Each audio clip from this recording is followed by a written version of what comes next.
আমাদের সৃষ্টিকর্তার নাম কি? আল্লাহ, মুহাম্মদ, ঈসা, আদম।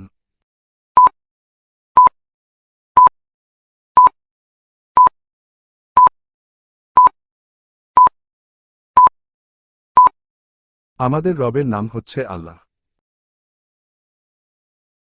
ঈমানের সর্বোচ্চ শাখা কি?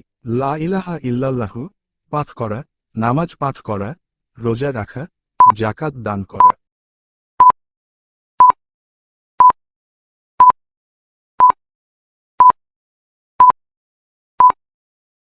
ঈমানের সর্বোচ্চ শাখা হচ্ছে লা ইলাহা ইল্লাল্লাহু পাঠ করা। সর্বশেষ আসমানি কিতাবের নাম কি? কুরআন, ইনজিল, জাবুর, তাওরাত।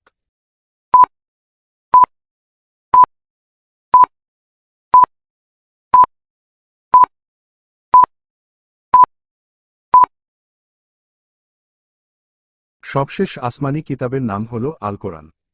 মানুষের মৃত্যু হলে কবরে তাকে কি কি প্রশ্ন করা হবে? 3টি প্রশ্ন করা হবে, 2টি প্রশ্ন করা হবে, 4টি প্রশ্ন করা হবে, 1টি প্রশ্ন করা হবে।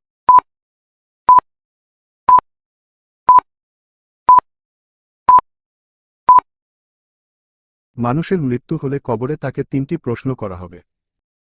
পবিত্র কুরআনুল কারিমে কতগুলো সূরা আছে? 114টি, 120টি, 100টি, 150টি।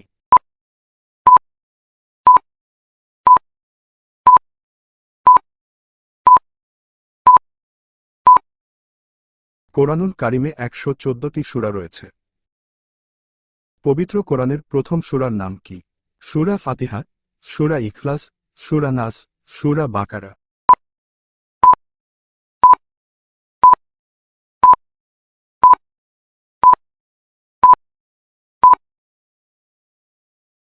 কোরআনের প্রথম সূরার নাম হল সূরা ফাতিহা।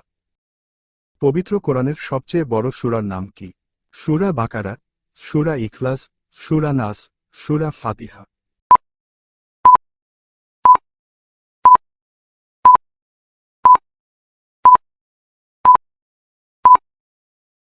কোরআনের সবচেয়ে বড় সূরার নাম হল সূরা বাকারা। পবিত্র কোরআনের মধ্যে সবচেয়ে ফজিলতপূর্ণ আয়াত কোনটি? আয়াতুল কুরসি, আয়াতুল বরাকাহ, আলহামদুলিল্লাহ, আল্লাহু আকবর।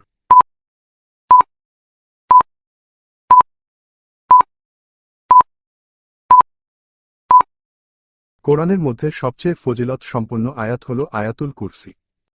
ফরজ নামাজ শেষে কোন সূরাটি পাঠ করলে মৃত্যু ছাড়া জান্নাতে যেতে কোনো বাধা থাকে না? আয়াতুল কুরসি, সূরা ইখলাস, সূরা নাস, সূরা ফাতিহা।